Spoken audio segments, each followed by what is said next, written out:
fall apart. Even though you tell me to get back your heart, I still spin. I don't wanna see the way you fall apart. Even though you tell me to get back your heart, I still spin inside your orbit. So you're making a track and the mix is super messy. You even tried vacuum cleaning it, but it's still messy. What can you do in this situation? Call your parents? Call the 911? No, it's not gonna work. They have no fucking idea how to clean this mess you just did. You should be ashamed. What the hell do you think? You look at the garbage and it's less messy than your mix. How can you even listen to this? But cry no more. In this video, I'm gonna show you how to separate elements inside the mix and create space for each of them.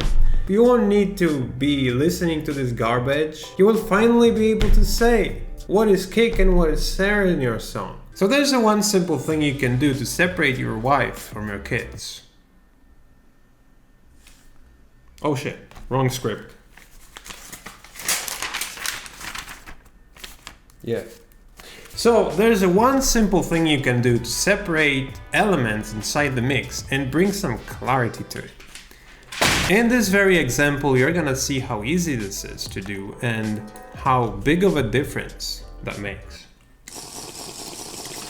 So I'm gonna be using a song I'm currently working on. It's a heavy house song, insane amount of kilograms. And I have a vocal in one of the parts and a whole group of melody content playing. And then the melody content is occupying basically almost all the frequencies. And we gotta somehow make space for this vocal. So we could just use EQ and cut that. That would be kinda cool. But how about we can introduce some dynamics, make it fully automated. So what I'm gonna do is I'm gonna play the melody first, so you can hear what we are starting with.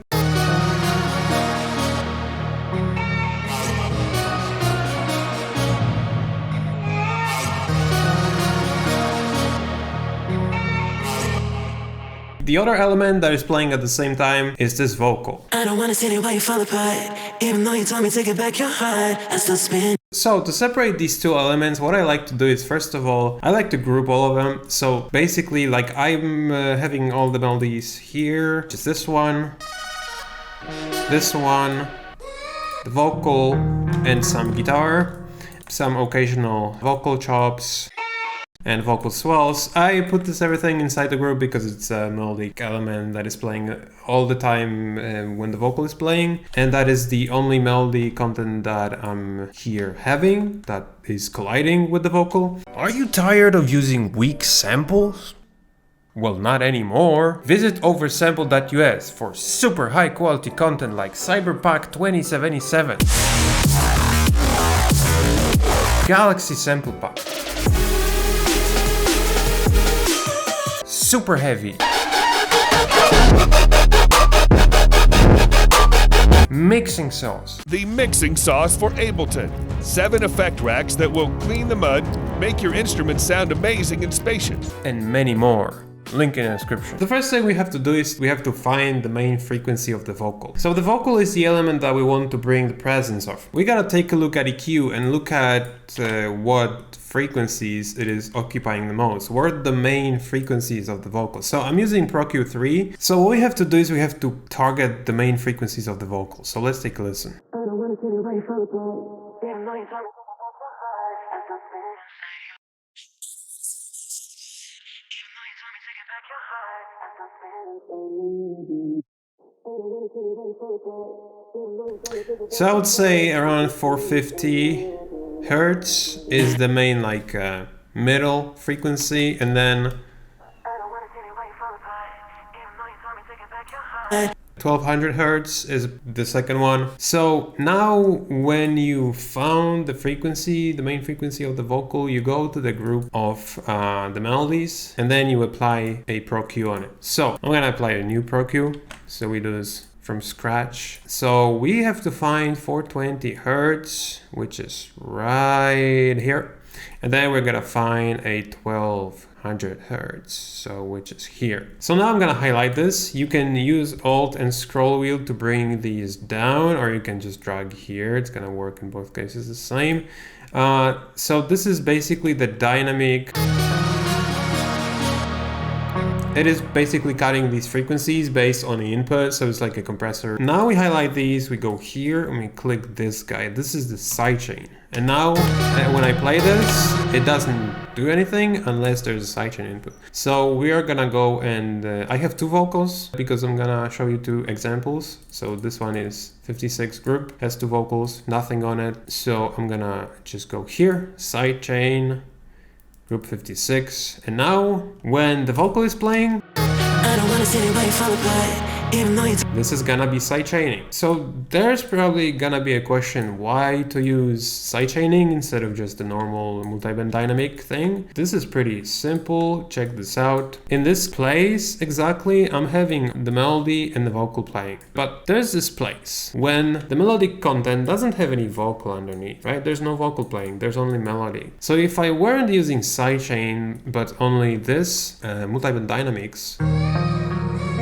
we are basically getting rid of some really important frequencies and we are making the sound kind of thin. I like the sound of this.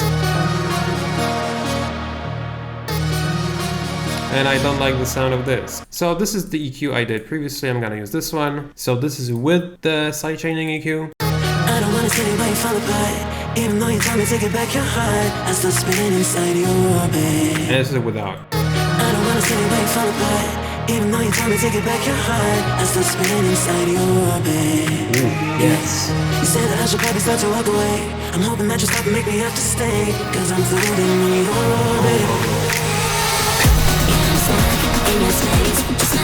Oh yes. Yes. Clean.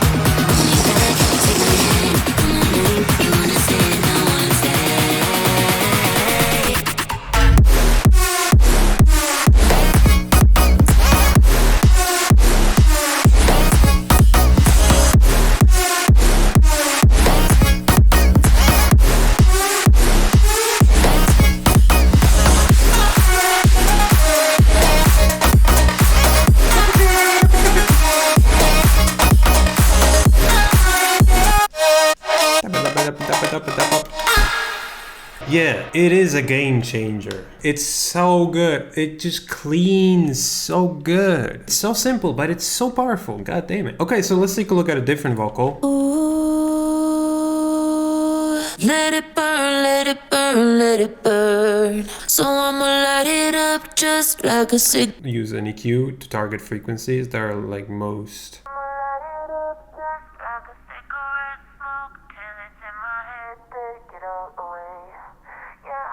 Yeah, around 1K.